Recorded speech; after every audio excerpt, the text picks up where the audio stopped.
non-alcoholic beer came from a long history of existence. It kind of started in the Middle Ages around 1000 CE. And they didn't call it non-alcoholic beer. It was called small ale or small beer. And essentially, the alcoholic content was 0.5% to 2% alcohol by volume.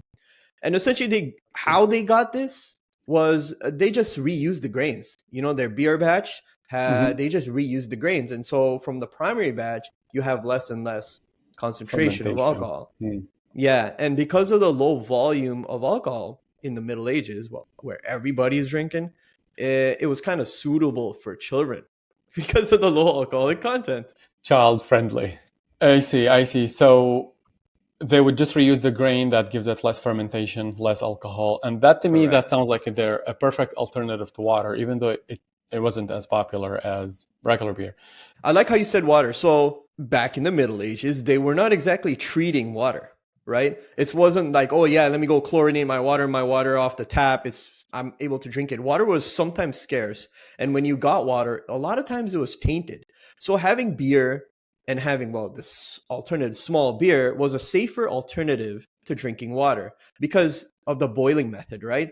They also were able to have caloric intake through this. They had even small beer had calories, had nutrients, and it was a social practice. Everybody back in the day, back in the Middle Ages, everybody drank beer. So, and then last but not least, you're probably asking if in the world of everybody drinking beer, why was non-alcoholic beer even a thing? Like, okay, it was suitable for children. It was easy for the beer vendor to kind of get a couple bucks out of it, but why was it actually popular? Like, how did it exist from the 1000 CE to, like, I don't know, industrial age or whatever? It's because low alcohol meant cheaper costs, meant affordability. So even the peasants could afford to drink. And so kind Provided of that's how, access. yeah, so that's how it stayed. It didn't disappear. So that actually got me thinking now. We're talking about small beer and a non-alcoholic beer. Was during the Prohibition era in the US, did non-alcoholic beer also get on the chopping block, or was that still okay for people to drink? That's a great point. So prohibition was what, 1920 to 1930. Non-alcoholic beer gained significant popularity because it was a legal alternative. So the threshold was 0.5% alcohol by volume. Above that, it was illegal.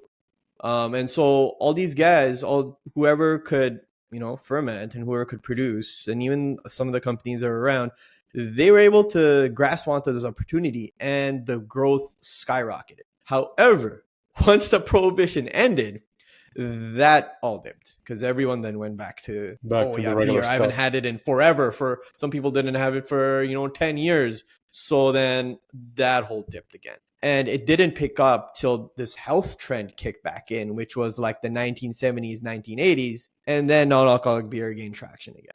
I see.